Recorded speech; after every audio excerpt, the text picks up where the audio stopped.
Alright mga idol, naabot na dyan atong gi-order sa Shopee mga idol. Ambot lag legit ba ni mga idol, pero sure jud ko nga legit ni kay good man kayo ang mga reviews dito mga idol. So akong gi-order mga idol dito Wi-Fi Pro day ni mga idol.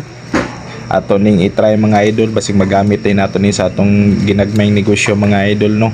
So prepaid kuan day ni mga idol, prepaid Wi-Fi ni mga idol.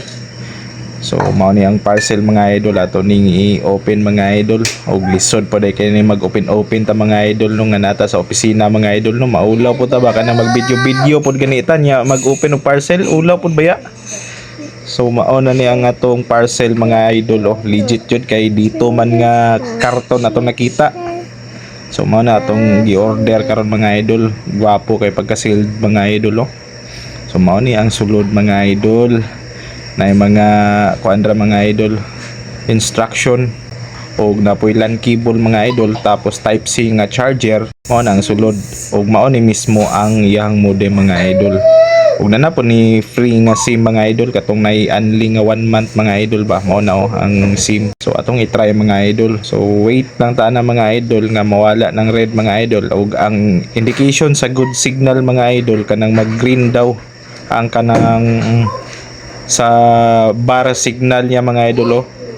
Kung green mga idol it means nga good kayo ang signal na mga idol, and then kung yellow weak signal oh. So mo na mga idol nakita na ito mga idol nag green jud siya, so it means diri sa mga opisina mga idol good signal. So mo na mga idol oh, ang katong indicator na to mga idol. So atong i-try og speed test mga idol.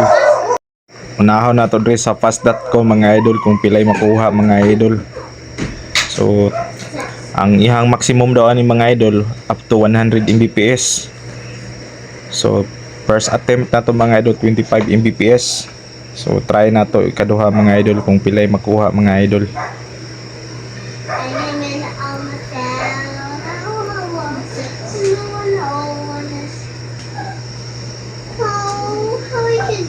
So naka 29 Mbps mga idol, ming sa kagamay. So try na pod nato diri sa speed test mga idol kung pila pod ang makuha diri. Tanaw na to mga idol kung same lang ba no. So dito sa Pikas mga idol 29 ang pinakataas. So try na to diri sa speedtest.net kung same lang ba ang result mga idol. Medyo dugay mga idol no kay nag-detect pa siya ba kung asa nga kuan tower mga idol or unsa ba ni sa dugay ang reaction dire mga idol. So 16 Mbps dire mga idol, 18. So medyo okay tong unang try na to mga idol no.